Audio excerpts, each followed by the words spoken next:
गंगा नदी में गणेश प्रतिमा विसर्जन को लेकर मंगलवार को वाराणसी में जमकर बवाल हुआ। गंगा में प्रतिमा विसर्जन पर अड़े कुछ लोगों ने पुलिस पर पथराव कर दिया। आधी रात के बाद पुलिस ने धारा 144 की घोषणा कर दी और प्रदर्शनकारियों पर लाठीचार्ज कर दिया। इसमें दर्जन भर से अधिक लोग भी घायल हो चुके हैं।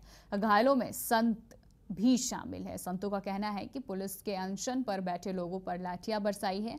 बताया जा रहा है कि भगदड़ के दौरान कोई पुलिस की एक बंदूक भी उठा ले गया और इलाहाबाद हाईकोर्ट ने गंगा में मूर्तियों के विसर्जन पर रोक लगा दी है। कोर्ट ने रोक लगाने के साथ ही ये भी आदेश दिया था कि सरकार मूर्तियों की विसर्जन की वैकल्पिक व्यवस्था करे। इसी को लेकर विवाद चल रहा है। चलिए इस खबर पे ज्यादा जानकारी के लिए हमारे साथ हमारे संवाददाता शैलेंद्र सिंह जुड़ चुके हैं। शैलेंद्र, अभी क्या अपडेट मिल रही है आपको इस खबर पे?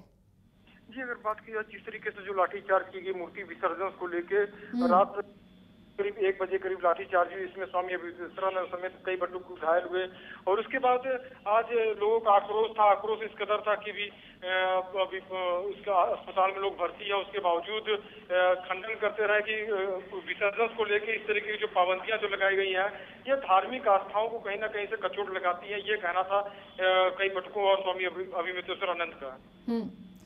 शैलेंद्र, धारा 144 वहां पे लगा दी गई है, माहौल अभी कैसा है वहां का? जी, अगर बात किया तो जो जन के अंदर आक्रोश सा है, यहाँ पे लोगों के अंदर कहीं ना कहीं से कचोट है।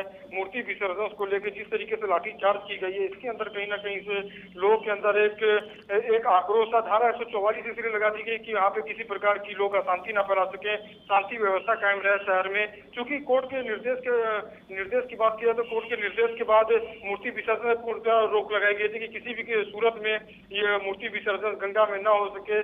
स्वच्छता का अभियान जो चलाया गया, तो कुल मिला के कहीं ना कहीं से लोगों के अंदर कहीं किसी भी प्रकार की कोई अपनी कोई घटना ना हो सके, इसलिए 144 लगा दी गई और कोई कहीं किसी प्रकार के लोग गुटबाजी करके फिर से यूनाइट होकर प्रदर्शनकारियों को रोकने की ये नीति अपनाई गई है। चलिए, बहुत बहुत शुक्रिया आपका शैलेंद्र तमाम जानकारी के लिए।